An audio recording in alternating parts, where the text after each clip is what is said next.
Doctor Babasaheb आंबेडकरांचा, doctor Babasaheb आंबेडकरांचा काला कानून, अमित शाह का काला कानून, ये केंद्र सरकारच्या हुकुमशाहीला करायचं काय?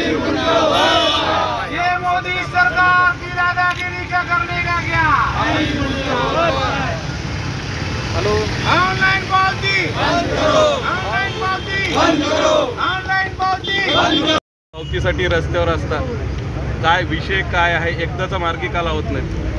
हे याच्या ठिकाणी अर्थात असं आहे की आम्ही विभागीय आयुक्ताला, कलेक्टरला आम्ही निवेदन दिले.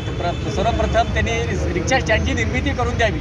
नो पार्किंगचे त्यांनी जे ऑनलाईन पावती आहेत, आम्हाला त्यांचा तीव्र विरोध आहे. आमचा म्हणजे ऑनलाईन पावतीला विरोध नाही, परंतु नो पार्किंगचा बोर्ड तिथं नसताना सुद्धा तुम्ही पाठीमागून पावती देता किंवा समोरून पावती देता, त्याला जबाबच विचारत नाही. तुम्ही फक्त खात्यावर पैसे द्यायचा हा तुमचा फक्त धंदा लावलेला आहे का?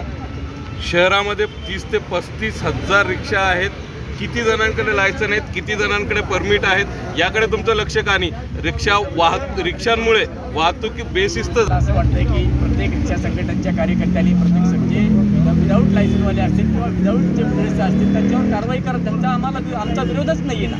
तर त्याच्या बोला आज या ठिकाणी कलेक्टर ऑफिससमोर सर्व रिक्षा चालक मालकांच्या निर्देशाने ठेवलेले आहेत. याचं कारण असं आहे की जो सरकारने व या केंद्र सरकारने जो काळा हिट जो कायदा जो आणलेला आहे, त्या संदर्भामध्ये आमचे सर्व रिक्षा चालक मालकांचे निर्देशाने आयोजित केलेले आहे. आणि त्याचं कारण असं आहे की हा कायदा जो आहे तो काळा कायदा तुरंत वापस घ्यावा, अन्यथा आम्हाला रस्त्यावर यावे लागेल.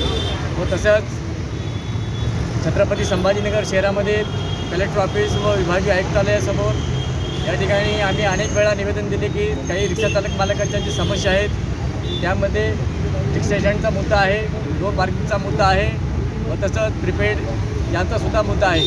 अशा बऱ्याच आमचे काही डिमांड आहेत. आम्ही आमच्या निवेदनाद्वारे तुम्हाला